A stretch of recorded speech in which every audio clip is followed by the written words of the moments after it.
എൻ്റെ പേര് ഉണ്ണി. മീനച്ചിലാറിൻ്റെ തീരത്തുള്ള ഒരു ചെറിയ ഗ്രാമത്തിലാണ് എൻ്റെ വീട്. എൻ്റെ വീട്ടിൽ അച്ഛനും അമ്മയും ഞാനും മാത്രമാണുള്ളത്. അച്ഛൻ്റെ പേര് സതീശൻ, അമ്മയുടെ പേര് രജനി. അച്ഛന് 48 വയസ്സുണ്ട്, അമ്മയ്ക്ക് 44, എനിക്ക് 19. ഞങ്ങളൊരു നായർ കുടുംബമായിരുന്നു. വളരെ ട്രഡീഷണൽ ആയിട്ടുള്ള കുടുംബമാണ്.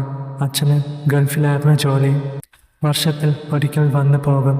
അമ്മ ഹൗസ് വൈഫായിരുന്നു, ഒരു ട്രഡീഷണൽ അമ്പലവാസി കുടുംബിനി. അമ്മയ്ക്ക് അച്ഛനെന്ന് വെച്ചാൽ ജീവനായിരുന്നു. അച്ഛന് അമ്മയും. അവർ അങ്ങോട്ടും ഇങ്ങോട്ടും എന്നും വിളിക്കും, കുറേ സംസാരിക്കും.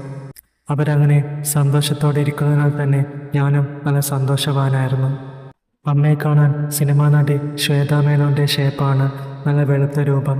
അമ്മ സാരിയാണ് എപ്പോഴും ഇടുക, വീട്ടിലും പുറത്തുമെല്ലാം. വീടിൻ്റെ തൊട്ടടുത്ത് തന്നെ അമ്പലമുള്ളതിനാൽ അമ്മ എന്നും രാവിലെ കുളിച്ചൊരുങ്ങി അമ്പലത്തിൽ പോകുമായിരുന്നു. അമ്മ സാരി ഉടുത്ത് വയറിൻ്റെ സൈഡ് കാണിച്ച് അമ്പലത്തിൽ പോകുന്നത് കാണാൻ തന്നെ ഒരു ചേലാണ്.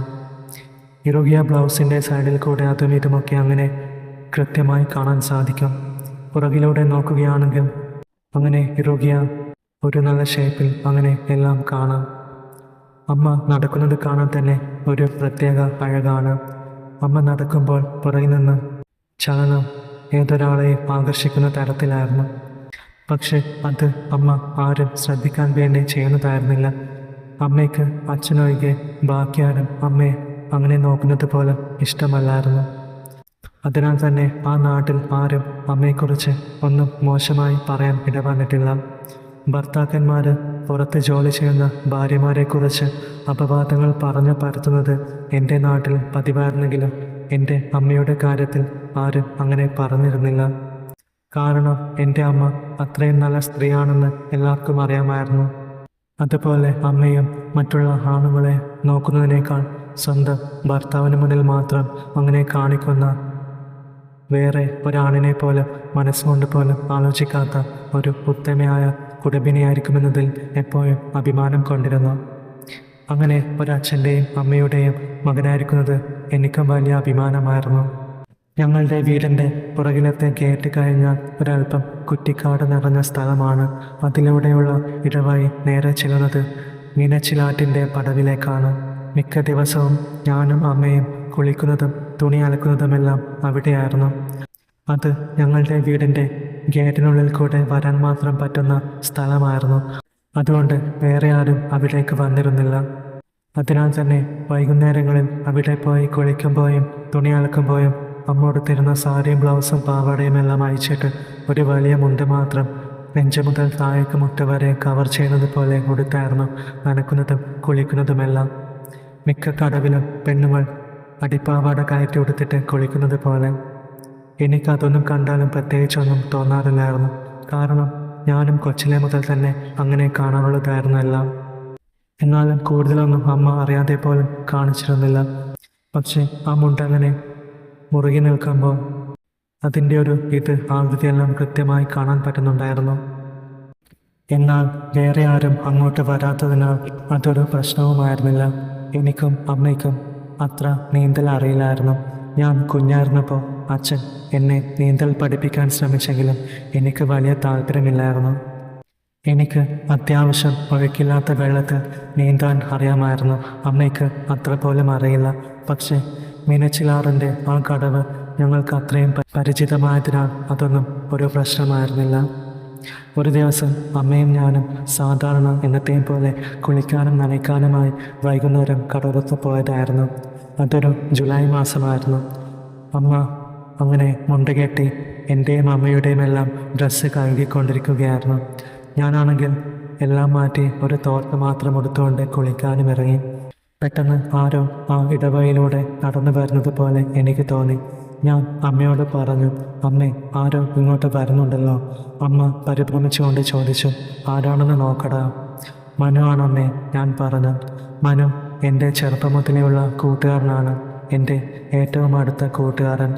സത്യം പറഞ്ഞാൽ മറ്റേ കാര്യങ്ങൾ എന്നെ പഠിപ്പിച്ചതും എങ്ങനെയാണ് വിടേണ്ടത് എന്നൊക്കെ ആദ്യമായി പറഞ്ഞു തന്നതും അവനായിരുന്നു. ഇങ്ങനെയുള്ള എല്ലാ കാര്യത്തിലും ഗുരു അവനായിരുന്നു. അവനെന്നും ഞങ്ങളുടെ വീട്ടിൽ വരുമായിരുന്നു. അതുകൊണ്ട് തന്നെ ഞങ്ങളുടെ വീട്ടിലെ ഒരു അംഗത്തെ പോലെയായിരുന്നു അവൻ. അമ്മയ്ക്ക് ഞാനും അവനുമൊക്കെ ഒരേപോലെയായിരുന്നു. എന്നാലും അവൻ്റെ മുൻപിൽ ഇങ്ങനെ നിൽക്കുന്നത് ഒരു ചെറിയ ചമ്മൽ അമ്മയ്ക്കുണ്ടെന്ന് എനിക്ക് മനസ്സിലായി. അവൻ അടുത്ത് വന്നു. മനു, ഞാൻ വീട്ടിൽ പോയി നോക്കിയപ്പോൾ അവിടെ ആരുമില്ല. അപ്പോൾ തന്നെ എനിക്ക് മനസ്സിലായി നിങ്ങൾ ഇവിടെ കാണുമെന്ന്. ഞാൻ ആടാ ഒന്ന് കുളിച്ച് നനയ്ക്കാൻ വന്നതാ. അവൻ അപ്പോഴാണ് അമ്മയെ ശ്രദ്ധിച്ചത്. ആൻറ്റി ഇവിടെ ഉണ്ടായിരുന്നോ? അവൻ ചോദിച്ചു. അമ്മ, ആടാ, ഇവൻ്റെ ഈ തുണികളൊക്കെ കഴുകണ്ടേ? ഇവൻ്റെ സ്വന്തം തുണി പോലും ഇവൻ കഴുകാറില്ല. എല്ലാം ഞാൻ തന്നെ വേണം കഴുകാൻ. അത് കേട്ടപ്പോൾ മനു ചിരിച്ചു. അങ്ങനെ അമ്മ എൻ്റെ ഷർട്ട് കടവിലെ കല്ലിൽ കുത്തി കുത്തി നനച്ചുകൊണ്ടിരുന്നു. അങ്ങനെ കച്ചുകേറ്റ് നനയ്ക്കുമ്പോൾ സാധാരണ സംഭവിക്കുന്ന പോലെ തന്നെ അതിൻ്റെ ചാല് അങ്ങനെ കാണാമായിരുന്നു. മനു ഒന്ന് ദർശിച്ചിട്ട് പിന്നെ ശ്രദ്ധ മാറ്റി. മനു, എടാ, നിനക്ക് നിൻ്റെ ഈ ഷർട്ടൊക്കെ കഴുകിക്കൂടെ? ഞാൻ, ഓ പിന്നെ, അമ്മയുള്ളപ്പോൾ ഞാൻ എന്തിനാ ചെയ്യുന്നത്? ഇത് കേട്ടതും അവൻ്റെ മുഖം വാടി. അവന് അമ്മയും അച്ഛനും ഒന്നുമില്ലായിരുന്നു. അമ്മയും അച്ഛനും ചെറുപ്പത്തിൽ ഒരു അപകടത്തിൽ മരിച്ചതാണ്. അമ്മൂമ്മയാണ് അവനെ വളർത്തിയത്.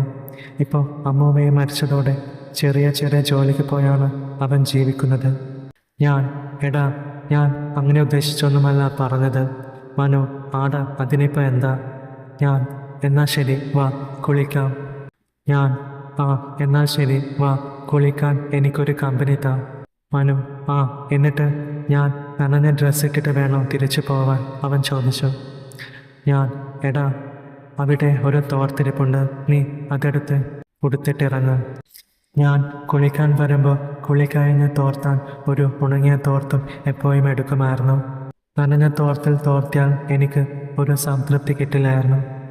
മനു ശരിയെന്നും പറഞ്ഞ് എല്ലാം മാറ്റി എൻ്റെ തോർത്തെടുത്ത് കൊടുത്തു.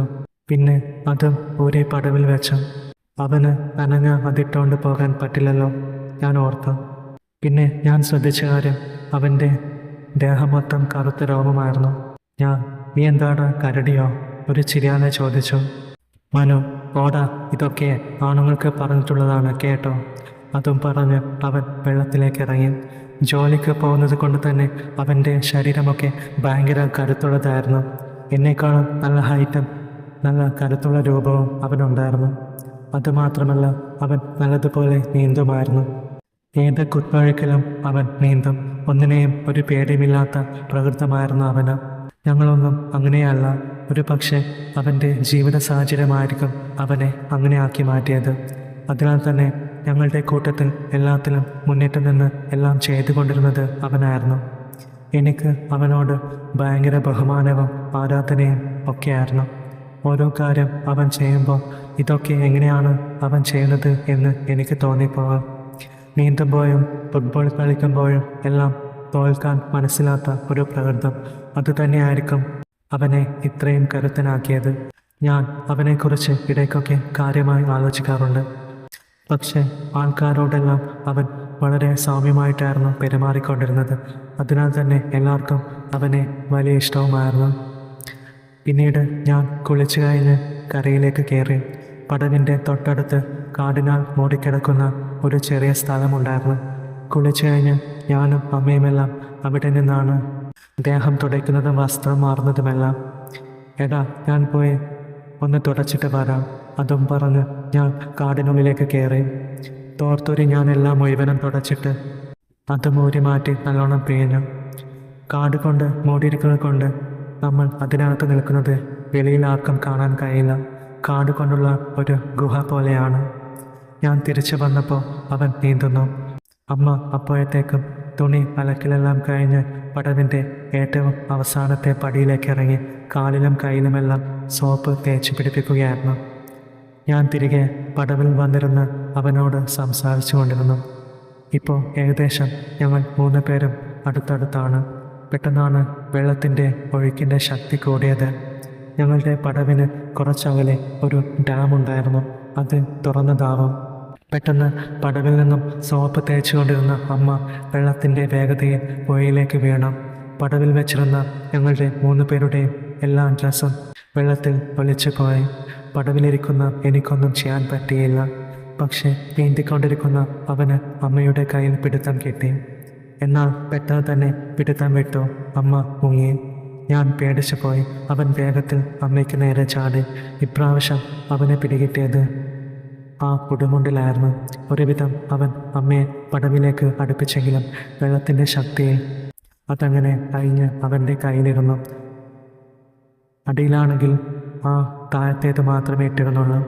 ഞാൻ നോക്കുമ്പോൾ അത് മാത്രമിട്ട് അങ്ങനെ വെള്ളത്തിൻ്റെ ഒഴുക്കിൽ ഒഴുകിപ്പോകുന്നു. കൈകളിട്ട് വെള്ളത്തിൽ അടിക്കുന്നുണ്ടെങ്കിലും മുങ്ങിത്താഴുന്നുണ്ട്. പെട്ടെന്ന് അവന് അമ്മയുടെ കയ്യിൽ പിടുത്തം കിട്ടി. പക്ഷെ കൈ പഴുതിപ്പോയി. അമ്മ വീണ്ടും അങ്ങനെ ഒഴുകി.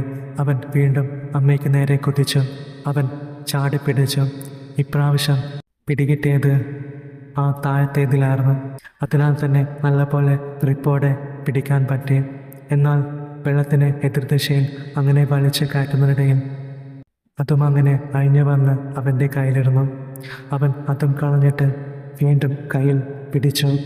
അപ്പോഴേക്കും അമ്മയുടെ ബോധം ഏകദേശം പോയി തുടങ്ങിയിരുന്നു. പിന്നെ അവൻ പുറകിൽ നിന്ന് 2 കക്ഷത്തിനിടയിലൂടെയും അവൻ്റെ കൈകളിട്ട് പിടിച്ചു പൊക്കി. 2 പേരുടെയും തല വെള്ളത്തിൽ നിന്ന് വെളിയിൽ വന്നു. ഇതിനിടയിൽ അവൻ്റെ തോർത്ത് മോരിപ്പോകുന്നത് ഞാൻ ശ്രദ്ധിച്ചു. എനിക്കെന്തോ വല്ലാതെയായി. അപ്പോൾ ഒരു നൂൽബന്ധം പോലുമില്ലാതെ അങ്ങനെ 2 പേരും അമ്മയെ കൂട്ടുകാരൻ വെള്ളത്തിൽ നിന്നും എടുത്തു പൊക്കുന്നു രക്ഷിക്കാൻ വേണ്ടി. പുറകിൽ നിന്നും അങ്ങനെ മുറുകെ പിടിച്ചിട്ടുണ്ട്. എന്തായാലും അമ്മയെ രക്ഷിക്കാൻ പറ്റിയല്ലോ. അതോർത്തപ്പോൾ തന്നെ എനിക്കൊരാശ്വാസം. മനു അവസാനം അമ്മയും കൊണ്ട് നീന്തി പടവിനടുത്തെത്തി.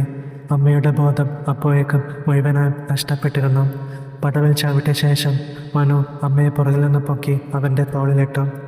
45 വയസ്സുള്ള അമ്മയെപ്പോലെ ഒരു സ്ത്രീയെ അത്രയ്ക്ക് നിസ്സാരമായി പൊക്കി മനു അവൻ്റെ തോളത്തിട്ടപ്പോൾ എനിക്ക് ശരിക്കും മനുവിൻ്റെ കരുത്ത് മനസ്സിലായി. അമ്മയും എടുത്തുകൊണ്ട് മനു മുകളിലേക്ക് നടന്നു. ഞാൻ നോക്കി.